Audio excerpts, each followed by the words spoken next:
This is talkSPORT Breakfast with Gabby. Thanks to Arnold Clark Charge, we get some electrifying cash prizes up for grabs on talkSPORT on our EV Lover competition. Along with fully charged amounts of cash to give away, we've also got 3 places up for grabs to take part in our grand final in Glasgow next month, where one lucky winner will get their hands on a fantastic new MGS 5 electric car. Lovely. Forward, Gabby. Yes. So get involved. Simply head to talksport.com/win and get your entry in. It's all thanks to Arnold Clark Charge. Ultra rapid EV charging at an ultra low price. Find out more at arnoldclark.com. Yes. Some people love them, don't they? They're important for the environment, mate. Some people love them, man. Just right. at the moment, I've still got to be, if I'm being honest, I've got to be persuaded. I'm old-fashioned. Yeah. But more and more, and Yes. loads of adverts now and telling, isn't there? Loads. Yeah. Now, Chris Eubank Jr., this was highly charged. Wow. And Conor Benn held the first press conference at the Spurs stadium yesterday ahead of the rematch later this year. That'll be a cracking fight. But things turned a little bit ugly between Eubank and Eddie Hearn. Have a little listen to this. Well, just firstly, Jamie, obviously, just a couple of... You might... Just going to say 30 seconds about Ricky Hatton. No, there's no 30 Chris, 1 second. You know the drill. Chris. You know the drill. I'm not going to say anything you say. Okay, then don't listen...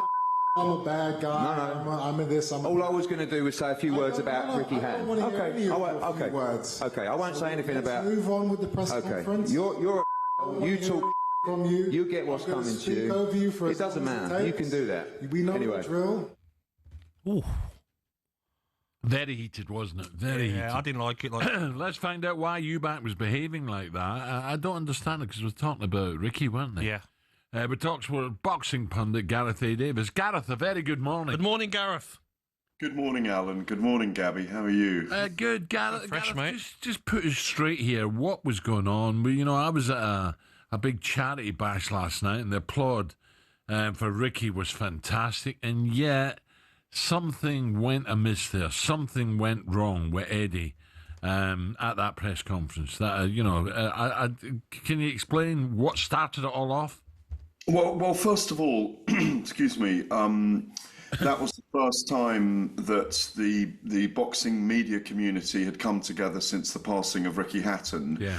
So it was only fit and right that there was a tribute to the late, great Ricky Hatton that's affected all of us over the last few days, and we'll continue to do so. So we'd had a montage tribute up on the big screen to begin the press conference, and a big round of applause. Like you say, Ricky Hatton was a beautiful human being, not a bad bone in his body, but he was struggling with darkness inside him. Yeah.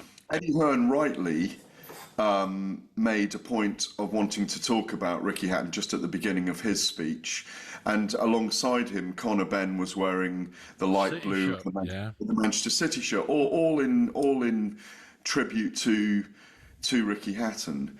But Chris Eubank failed to see this because he was in his own channel. It was a massive faux pas by him, and it rattled Eddie Hearn. And it rattled people in the room at the time, I think. Chris Eubank Jr., like you say, he's very ill-advised to do this at this time. But then he went on a rant about the contract breaches, the fines he had to pay, £500,000 in the first fight, the rehydration clause, the sabotaged weigh-in that he explained about, the biased refereeing and commentary. Now, I'm not sure whether these were genuinely kind of feelings that he was indignant about what happened in that first fight, that he obviously won quite convincingly, kind of 8-4 in that brilliant night at Spurs, or whether he was playing the showman here. I think there was a bit of both, and it certainly made, as you say, for a very heated and a very tense, but at times childish press conference, because Chris Eubank Jr. did not want Eddie Hearn to get a look in, and obviously Eddie Hearn's number 2 is Frank Smith, who's engaged or has been a long-term partner of Emily Eubank, Chris Eubank's brother. So you had this dynamic in there again that was fascinating. It kind of needed it to sell the second fight a little bit. Gareth, we seen, was it last year where Frank Warren threatened legal action, was it against Chris Eubank Jr.? some of his comments. Is that where Eddie was looking at as well with some of the allegations that Eubank made yesterday? Yeah, well, one of the allegations that he made, Gabby, was the fact that when he was chronically dehydrated after the fight, that he said, your people had held up my ambulance, blocked my ambulance from leaving Spurs ground for 20 minutes. And Eddie was saying, come on then, say Matchroom, as if to say, we'll sue you if you accuse us of stopping you from leaving the arena. And Eubank's assertion and accusation was, of course, if it had been more serious than just chronic dehydration, because he was in hospital for 36 hours on a drip. He wasn't sweating during the fight at all. He was complaining about, obviously, the rehydration clause. These two are at loggerheads. They're at loggerheads, as you say, because in their first press conference before the fight in April, Chris Eubank Jr. was calling all the promoters, apart from Turki Al Sheikh, dirty rats. That they were conning, conniving people who took. Who basically created slave labour and took it away from fighters. And he was made to apologise, if you recall, just a few hours later, by the architect of this family feud fight, Turki Al Sheikh. He was made to go out there and make a public apology. So there's all kinds of things going on behind the scenes. There's no love lost between Eddie Hearn and Chris Eubank Jr. Will we get an apology from Chris Jr. today, do you think, looking back on it? Well, if he needs to apologise, it needs to be breaking in on the Ricky Hatton tribute, because that's what I mean, yeah. As I say, it was a salutary moment for all of us, because he was strong and in our minds, and that's all people were talking about as we came together for the hour before the press conference started. I think it would do him a hell of a lot of good, gents, if he did come out and say, look, I didn't know, I wasn't hearing what Eddie was saying at the time. He's not a bad person, Chris Eubank. I've known him a long time. And I think that kind of thing where he's lost his own brother, of course, recently, and he's very much a father figure to his nephew out in Dubai, that it would be very well advised to say something today that it's inadvertent interrupting. Gareth, before you go, Wardley against Parker, there'll be no problems there verbally. Good fight, this one. It's a really good, we've really stacked up for a good couple of weeks.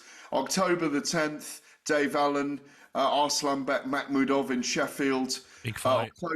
October the 25th, Joseph Parker and Fabio Wardley. I'm sure you're on the Suffolk boys' side. It's going to be a terrific. I am, but I do like Joseph. He's been in the studio talkSPORT a few times. Lovely man. Yes. I really like. I like them both. But fight night, I'm with the Ipswich boy. Yeah, absolutely. He's got a great opportunity. He's got equalising power, and if he can land on Joe, then he's got a great opportunity. And the winner, of course, of that contest is likely to face Alexander Usyk. And then we've got these two guys, Benn and Eubank, going at it again. Unfinished business, they're calling it, on November the 15th. So 3 really good, really fascinating, and what will be well-attended and amazing fights coming up over the next 7 or 8 weeks. Nice one, Gareth. Keep you busy, Gareth. Thank you, mate. Gareth A Davies, very busy at the moment. Okay, final hour coming up, and a take is coming up to 9 o'clock on the Sports Breakfast on talkSPORT.